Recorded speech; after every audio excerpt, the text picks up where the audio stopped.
Side తీయబారా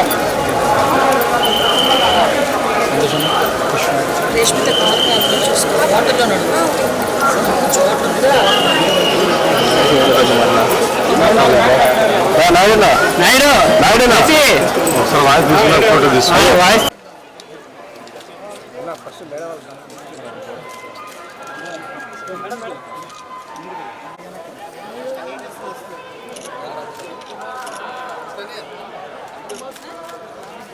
మీరు ఫోన్లు పెట్టుకొని ముందుకు వెళ్ళిపోతే ఎట్లా మీరు అన్నా మీరు ఎవరో ఫోన్ సరే కానీ ఒక నిమిషం అయిపోయినాయి వాళ్ళే కానీ వచ్చేయండి ఇంకా ఓకే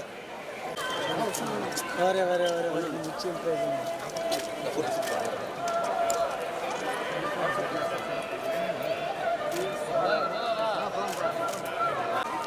అంటే మేడం అట్టా వచ్చేయండి మేడం ఇంకా ఫోటో షూట్ అయిపోతుంది అట్లా వచ్చేసి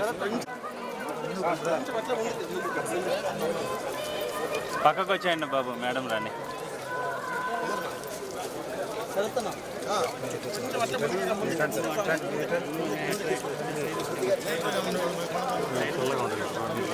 నీళ్ళు అడుగుతున్నారు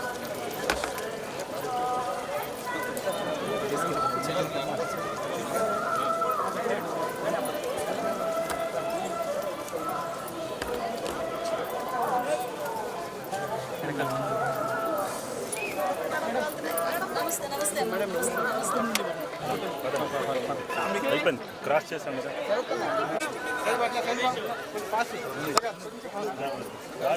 కొద్దిగా తేడం అయిపోయింది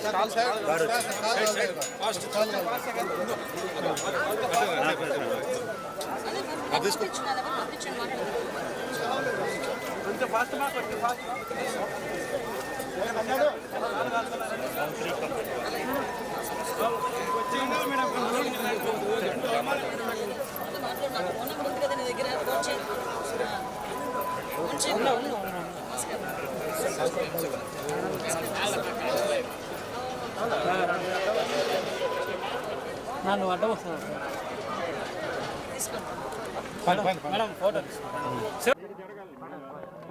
ఈరోజు ఆ దేవదేవుణ్ణి కలియుగ వెంకటేశ్వర స్వామిని దర్శించుకోవడానికి కుటుంబ సమేతంగా ఇక్కడికి రావడం జరిగింది.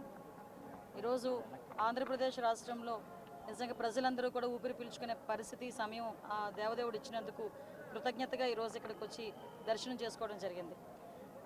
ఆంధ్రప్రదేశ్ ప్రజలందరూ కూడా లాస్ట్ 5 ఇయర్స్లోనే పడిన కష్టాలు మళ్ళీ తిరిగి పడకుండా కంపల్సరిగా చంద్రబాబు నాయుడు గారి ఆధ్వర్యంలో, పవన్ కళ్యాణ్ గారి నాయకత్వంలో, లోకేష్ బాబు గారి నాయకత్వంలో, ఎన్డీఏ అందరి నాయకత్వంలో కూడా ఆంధ్రప్రదేశ్ మంచిగా అభివృద్ధి పదంలో ముందుకెళ్తుంది. At the same time Chandrababu Naidu గారు ఎంతో నమ్మి ఆ దేవదేవుని ఆశీస్సులు తన హోమ్ మినిస్ట్రీ కూడా ఇవ్వడం జరిగింది.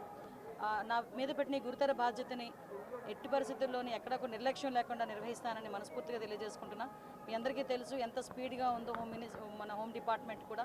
మొన్న చీరాల్లోని ఒక అమ్మాయిని అతి దారుణంగా హత్య చేయడం జరిగింది, రేప్ అండ్ మర్డర్ జరిగింది. ఆ జరిగిన వెంటనే చంద్రబాబు నాయుడు గారు స్పందించి నన్ను అక్కడికి పంపించడం జరిగింది. వితిన్ అవర్స్లో నేను అక్కడికి వెళ్ళి ఆ ఘటనా స్థలాన్ని అదంతా చెప్పి పోలీస్ డిపార్ట్మెంట్ వాళ్ళకి కూడా 48 గంటలు నేను వాళ్ళకి టైం ఇవ్వడం జరిగింది. కానీ వాళ్ళు డిపార్ట్మెంట్ వాళ్ళు కూడా చాలా మంచిగా 36 అవర్స్లోనే నిందితులు ఎవరైతే ఉన్నారో వాళ్ళని పట్టుకొని ఈరోజు వాళ్ళందరినీ అరెస్ట్ చేయడం కూడా జరిగింది. అంటే ఈ గవర్నమెంట్లో ఆడపిల్లల రక్షణ ఎంత స్పీడ్గా ఉంటుంది, ఆడపిల్ల ఎంత భరోసాగా బతకొచ్చు అన్న విషయం చెప్పడానికి ఇదొక ఉదాహరణగా చెప్పొచ్చు. సంఘటన జరగకుండానే చూసుకోవాల్సిన బాధ్యత కూడా మా మీద ఉంది. అట్ ద సేమ్ టైం గంజాయి డ్రగ్స్ని కూడా నిర్మించాల్సిన బాధ్యత కూడా మా మీద ఉంది. లాస్ట్ 5 సంవత్సరాలు వాళ్ళు పూర్తిగా గాలికి వదిలేశారు. ఇప్పుడు మేము అదంతా కూడా స్టిమ్యులేట్ చేసి ఒక 100 days ప్రోగ్రామ్ పెట్టుకొని రాబోయే కాలంలో డెఫినెట్గా గంజాయిని డ్రగ్స్ని కూడా కంపల్సరీగా నిలువరిస్తాం.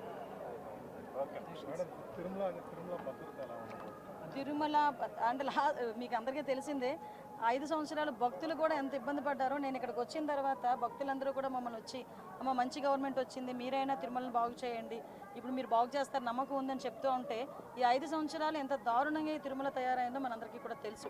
ఎందుకంటే కనీసం లడ్డు నాణ్యత లేక, లడ్డు సైజ్ తగ్గించి, ఆఖరికి వసతులు సరిగా లేక చాలా ఇబ్బందులు పడ్డారు. కానీ అలాంటి ఇబ్బందులు పడే పరిస్థితి లేదు. అధికారులందరూ కూడా మారారు. అందరూ కూడా ఈరోజు ప్రజలకు అనుగుణంగా ఎక్కడ కూడా ఇబ్బంది లేకుండా ఎవరైతే యాత్రికులు ఉన్నారో, మన భక్తులు ఉన్నారో, భక్తులందరికీ కూడా మంచి వసతులు అయితే కల్పించే ఏర్పాటు చేస్తాం.